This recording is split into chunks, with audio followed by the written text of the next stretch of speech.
So there's been a new paper going on that Therizinosaurus's hand claws would not be used for combat.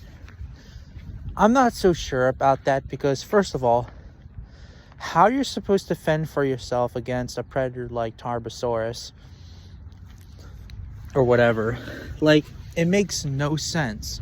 Yeah, I could see its hand claws doing something else, like digging up some roots and twigs and things like that, or maybe even insects, although it's probably a vegetarian, but we don't know if it could eat insects. But regardless, though, it's like anteaters. Like, anteaters are used for like digging up like ants and things like that, but they're also been used for defense against predators like jaguars and other apex predators, so it would make a logical sense that Therizinosaurus would use its hand claws against self-defense.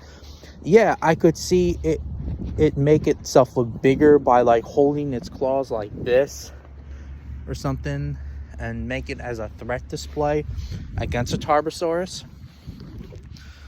Unless if the Tarbosaurus isn't buying it, which, I mean, sometimes it does happen. Sometimes that if some predators are very desperate, they don't have much of a choice. Well,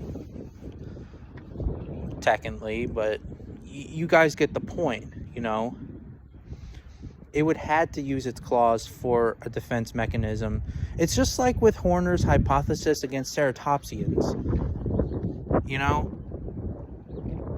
Like, for example, like he said that horns are fragile and they're useless in combat.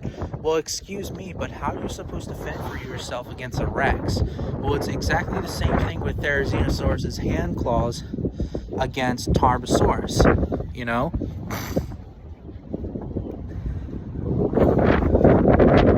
So it kind of makes zero sense. But then again, also the trees could have been, well, not the trees, but the claws would have been used for like ripping up branches and stuff, which does happen. I mean, look at the giant sloth, or look at other predators, or not predators, but animals with claws. When you have claws, especially claws that are like very huge, you need a self-defense, because Mongolia was very dangerous, especially with Tarbosaurus being the apex predator of its time. I don't know. But again, really, there are other things too, like make it itself look bigger or something else. But if it needed to, it would use those claws.